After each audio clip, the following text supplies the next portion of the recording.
So much attention has focused on the government's attitude to the mini-budget in recent weeks, and rightly so.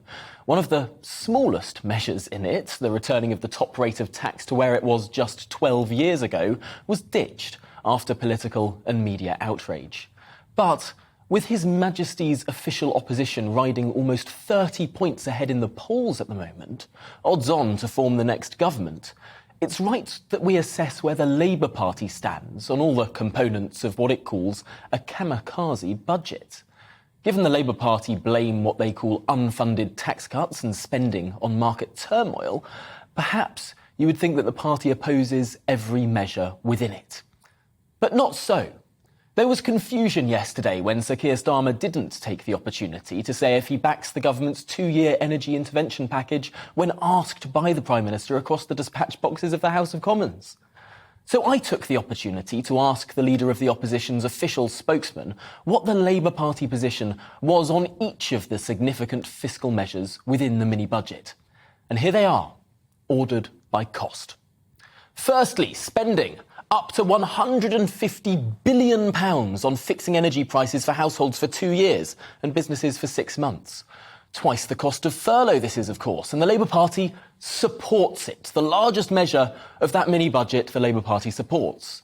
Secondly, the national insurance tax cut, foregoing £19 billion in revenue. Well, the Labour Party doesn't just support this, it also voted for this so-called unfunded tax cut.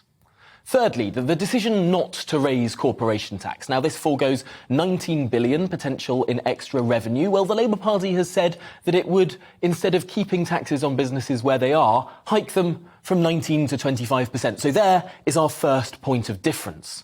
But fourthly, we're back to agreement, as Labour supports the £5 billion foregoing of revenue brought about by the mini-budget, bringing forward a cut to the basic rate of tax, down to 19% from April 2023.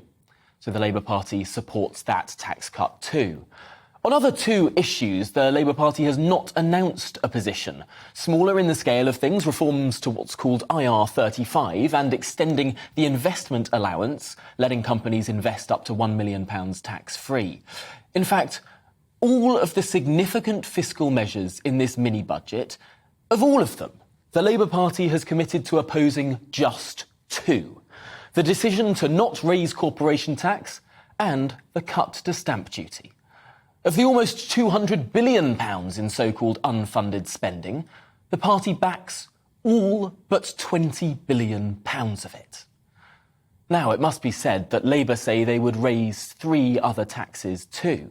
Firstly, expanding the energy windfall tax. The party has previously said their changes would raise £3.4 billion extra through backdating this tax and ripping out its investment allowances.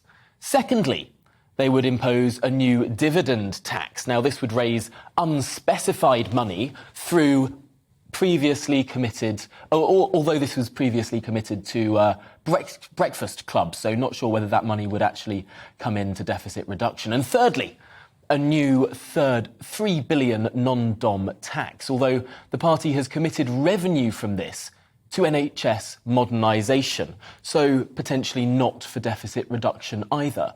All in all, taking into account all of the measures that the Labour Party has publicly committed to, the measures in the mini-budget that the Labour Party backs, and indeed the few it opposes, the Labour Party appears to be backing around 75% of the spending commitments and indeed unfunded tax cuts in the mini-budget. So perhaps when Sir Keir Starmer says he wants to rip it out, reverse it all, he isn't being entirely honest.